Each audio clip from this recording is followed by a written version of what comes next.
मशहूर निर्माता निर्देशक सतीश जैन जी। जैन साहब की बहुत सारी फिल्में ने तो छत्तीसगढ़ में ऐतिहासिक रिकॉर्ड बनाए हुए हैं। में तो सबसे बड़ी बात है मोर छैयाँ भुइयाँ, झन बोलो माँ बापला, और अभी पिछले वर्ष ही आई इनकी हंस झन पगली। ने भी काफ़ी दिनों बाद कोई ऐसी मूवी आई थी जिसने 100 दिनों में थिएटर में चलने का रिकॉर्ड बनाया था। आइए हम जानते हैं आदरणीय सतीश जैन जी से उनकी हंस झन पगली मूवी को लेकर अविस्मरणीय बातें। हंस जन पगली फंस जाबे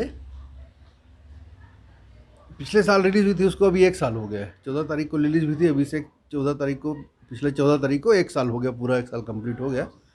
तो मेरे को तो ख्याल नहीं था कि पिक्चर भी सब जगह से उतर गई है, लेकिन सब मेरे जो पिक्चर के कलाकार लोगों ने याद दिला दिया कि भैया हुआ, फेसबुक में इतना डाल दिए, और इतना पत्रकारों के भी फ़ोन आ गए बहुत सारे, और बहुत सारे बाइट्स भी हो गए उसको लेकर के। तो याद आ गया कि हाँ भाई 1 साल हो गया। मैं तो अगली पिक्चर में भिड़ गया था, है ना, इसलिए याद नहीं था, लेकिन याद आ गया, बढ़िया हो गया। और हम लोग अब इसको, कोरोना टाइम नहीं होता है ना, अब तो हम लोग इसको गैदरिंग भी करते, एक साथ मिलते, कहीं पार्टी वार्टी करते, लेकिन अब वो भी नहीं कर सकते। तो ठीक है, अभी जो भी है कोरोना है, उसको भी बहुत डिसिप्लिन के साथ अनुशासित रह के हमको हटाना है, कोरोना को हटाना है। अनुशासित रहना बहुत ज़रूरी है। ये भी टाइम है, ये भी टाइम निकल जाएगा, है ना। तो वो 1 साल हो गया, उसकी खुशी है, लेकिन कोरोना का वजह से थोड़ा सा दुख भी है, क्योंकि इससे कोरोना से क्या हो रहा है कि टॉकीजें बंद हो गई हैं। टॉकीजें बंद हो गई हैं तो जो बहुत सारी फिल्में बनी पड़ी हुई हैं, बड़ी बड़ी फिल्में बनी पड़ी हुई, वो फिल्में रिलीज़ नहीं हो पा रही हैं, और रिलीज़ नहीं हो पा रही क्योंकि टॉकीजें बंद हो गई हैं। तो अब बहुत सारी फिल्मों की शूटिंग आधे में अटक गई है। एक दो फिल्में तो शूटिंग हो रही थी, मन कुरैशी की थी, आलेख चौधरी की, क्या नाम है फिल्म का, इश्क में रिस्क है, वो भी पिक्चर अटक गई आधे में।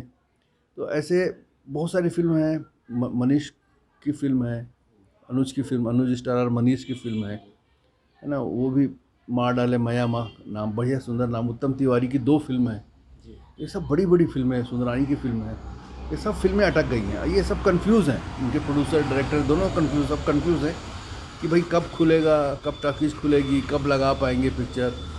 अभी तो शूटिंग का भी परमिशन नहीं है। शूटिंग का परमिशन नहीं होने से ना एल्बम शूट हो रहा है, ना वीडियो शूट हो रहा है, ना शूटिंग फिल्में शूट हो रही है, ना स्टेज शो हो रहा है। इससे जो छत्तीसगढ़ के जो कलाकार हैं, उनकी भी हालत बहुत ख़राब है।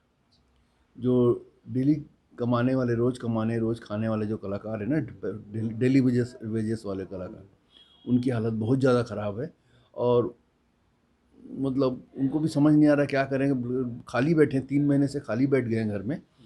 तो क्या स्टेज शो भी होता है ना, तो उनको कुछ निकलता है, उनका कुछ कुछ पैसा खर्चा पानी निकलता रहता है। स्टेज शो भी बंद है, उससे भी बड़े छोटे कलाकार नहीं, बड़े कलाकारों की भी हालत बड़ी ख़राब है इस दौरान में, इस लॉकडाउन में।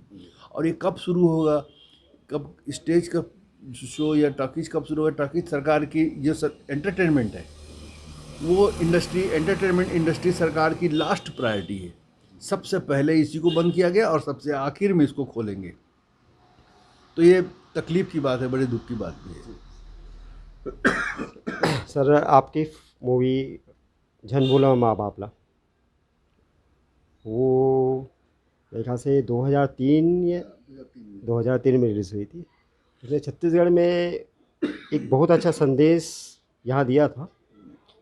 क्या अभी आने वाली कोई और ऐसी आपकी एक आध मूवी है जो इसी तरह की कुछ हो? आने वाली मूवी है, मेरी फिल्म है मोर छैयाँ भुइयाँ 2 की प्लानिंग कर रहा हूँ मैं। वो इस साल किया रहता, लेकिन अब तो ये कोरोना की वजह से कर नहीं पाया शूटिंग में। अब इसको कोरोना का ये जो लॉक पूरी तरह शूटिंग का जब परमिशन मिलेगा, लॉकडाउन तो ख़त्म कर दिया सरकार ने, लेकिन शूटिंग का परमिशन अभी नहीं दिया है। तो अगर शूटिंग का परमिशन देते हैं तो बारिश के बाद इसकी शूटिंग करके अगले साल मई जून में इसको फिल्म को रिलीज़ करूँगा। मोर छैयाँ भुइयाँ पार्ट 2 है, तो समझ लीजिए जो छैयाँ भुइयाँ का जो मैसेज है। और आप ही सोच लीजिए कि मोर छैयाँ भुइयाँ में एक गाना जो बनाया था हमने, छैयाँ भुइयाँ ला छोड़ जवैया तय थिराबे कहाँ रे, वो इस कोरोना टाइम पे इससे सार्थक गाना और कोई नहीं हो सकता। इतना मीनिंगफुल गाना जो कोरोना को, दर्द को बयान करने वाला। जितने लोग बाहर गए थे वो सब आए हैं इसमें, क्योंकि इसमें एक लाइन भी बहुत खूबसूरत है, पंछी उड़त है आकाश करते विरछम आवाज, है ना।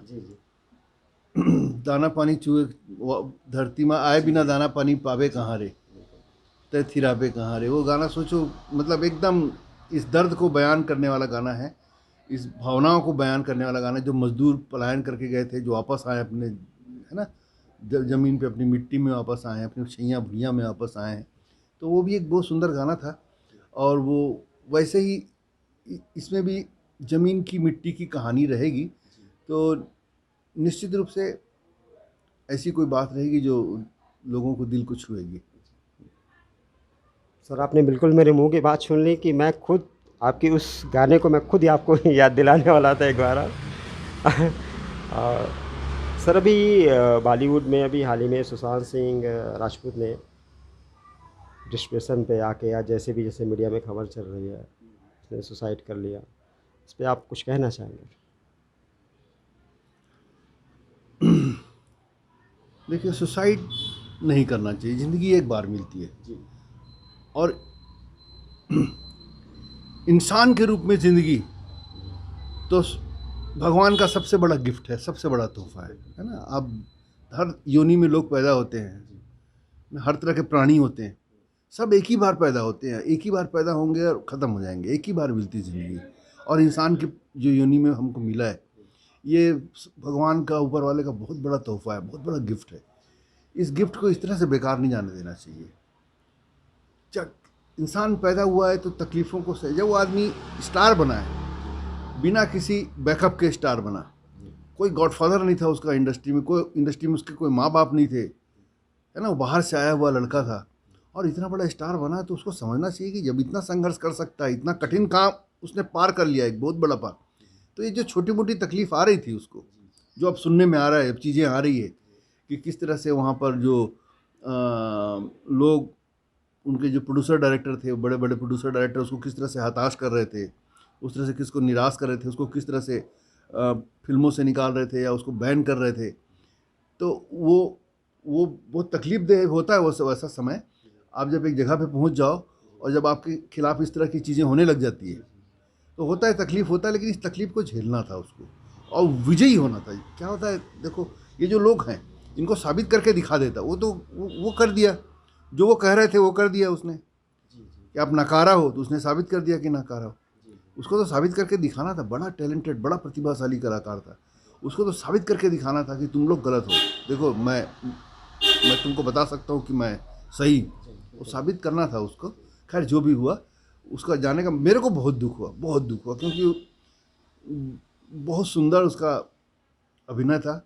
और वो उसकी जो, मतलब उसकी जो मुस्कान थी ना, उसका जो चेहरा था, वो इतना अपनापन झलकता था उसके चेहरे पे, मतलब ऐसा लगता था मेरा, हमारे घर का मेरा छोटा भाई है, मेरे पड़ोस का लड़का है, हमारे यहाँ छत्तीसगढ़ का लड़का है, पास पड़ोस का लड़का है, ऐसा लगता था। और बढ़िया कलाकार भी था, आदमी भी बड़ा ज़बरदस्त था, जो उसके बारे में सुनने में आ रहा है अभी। सर तो आपकी आने वाले मूवी मोर छैया भुइयां 2 के लिए स्टार कलाकारों का सबका चयन हो गया, उसके बारे में कुछ बताएंगे? अभी कलाकारों का चयन नहीं हुआ, अभी मुख्य कलाकार जो है, जैसे मन कुरैशी है, दिलेश है, दिलेश साहू है, अनिकृति है ना, ऐसे कुछ कुछ मेन कलाकारों को भी मैंने फाइनल किया है। बाकी लोगों का भी फाइनल नहीं किया हूँ, उनको शूटिंग के 1-1.5 महीने पहले फाइनल करूँगा उनको। अभी स्क्रिप्ट भी पूरी तरह से रेडी नहीं है मेरी, जैसा चाहता हूँ वैसे स्क्रिप्ट अभी बन नहीं पाई है। जब पूरी तरह से अच्छी तरह से एकदम मेरे पसंद की स्क्रिप्ट बन के तैयार हो जाएगी, तब मैं शूटिंग पे जाऊँगा, उस समय मैं ये कलाकार फाइनल करूँगा। सर जैसे छत्तीसगढ़ के दर्शकों के लिए आपका नाम, लोग बस इतना समझ लें कि सतीश जैन जी की मूवी है, तो फिल्म के नाम और पोस्टर रिलीज होने के साथ ही आधे दर्शक इंतज़ार करने लगते हैं। ये अपने आप में एक बहुत बड़ी बात है, और आपकी मूवी भी इतनी अच्छी होती है कि लोग भीड़ आ जाते हैं। जैसे मैंने छैया भुइयां एक समय देखा था कि लोग बैलगाड़ी तक में आए हुए थे वहाँ, और मूवी ने काफ़ी कुछ छत्तीसगढ़ के लिए और छत्तीसगढ़ वासियों के लिए एक संदेश छोड़ा हुआ था। और उसी तरह की एकाध अब ये मोर छैयाँ भुइयाँ 2 आपकी आने वाली है। इसके अलावा कुछ और मूवीज़ वगैरह में अभी आपका फ़ोकस है क्या? है फोकस है। एजुकेशन को लेकर के भी एक फ़िल्म बनाने का मेरा इरादा है। हमारा जो देश का एजुकेशन सिस्टम है ना, उस सिस्टम में कुछ कमियां लग रही है मुझे। उन कमियों के तरफ भी मैं इशारा करते हुए एक बढ़िया पिक्चर बनाने का मेरा सब्जेक्ट मेरे दिमाग में गूंज रहा है। लेकिन उसको कब बनाऊंगा नहीं जानता, लेकिन बनाऊंगा ज़रूर उसको मैं। सर अंत में और कोरोना काल को लेकर छत्तीसगढ़ में आप कुछ कहना चाहेंगे, लोगों के लिए एक संदेश देना चाहेंगे?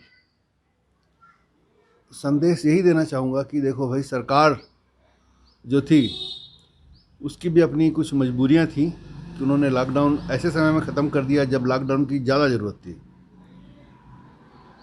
उनको भी, उनका भी बजट होता है, उनका भी खर्चे होते हैं, सरकार के भी बहुत खर्चे होते हैं। उन खर्चों के लिए पैसा चाहिए, उनके पास भी थोड़ा, अभी ये देश की हालत थोड़ी ख़राब है, तो शायद इस वजह से उन्होंने लॉकडाउन को खोल दिया। लेकिन हालांकि अभी खोलना नहीं चाहिए था, और अभी तो ज़्यादा ज़्यादा ज़्यादा सख्त लॉकडाउन की भी ज़रूरत थी। जो पहले हम लोगों ने 1-1.5 महीना झेला, वैसा ही अभी हमको चाहिए था। ठीक है, अब सरकार की मजबूरियाँ हैं, सरकार तो हम पब्लिक के सामने तो कोई मजबूरी नहीं है। आप इस लॉकडाउन को फॉलो कीजिए, इस लॉकडाउन के नियमों को फॉलो कीजिए, और सोशल डिस्टेंसिंग रखिए, है ना। आपस में सोशल डिस्टेंसिंग रखिए, सैनिटाइज़र वगैरह का इस्तेमाल कीजिए, लोगों से ज़्यादा कम मिलिए, भीड़ भाड़ वाली जगहों पे मत जाइए, जितना हो सके कोशिश कीजिए। अपने दुकानों में भी खुद भी पालन कीजिए, और अपने वर्कर्स को भी सेफ्टी का ध्यान रखें। और जो ग्राहक आते हैं, उन ग्राहकों को, अभी मैंने क्या देखा है कि दुकानों के बाहर पहले गोल घेरा होता था सोशल डिस्टेंसिंग का, वो भी मिट गया है। और अब ज़्यादा कोरोना हो गया और लोग ज़्यादा केयरलेस हो गए हैं। ये ऐसा नहीं होना चाहिए, है ना। तो ये बहुत, अब खुद को सेल्फ डिसिप्लिन रखना बहुत ज़रूरी है। और सेल्फ क्वारंटाइन जैसा, आपको सेल्फ लॉकडाउन, आपके अंदर सेल्फ लॉकडाउन करना बहुत ज़रूरी है। नहीं तो भाई सब निपट जाएंगे हम लोग। सर आपने कितना कीमती वक्त हम लोग के लिए निकाला, सीजे फिल्म्स आपके प्रति आभार व्यक्त करता है। मैं एकांत चौहान एक बार फिर से कैमरामैन शिव देवांगन के साथ आपका तहे दिल से आभार व्यक्त करता हूँ। धन्यवाद।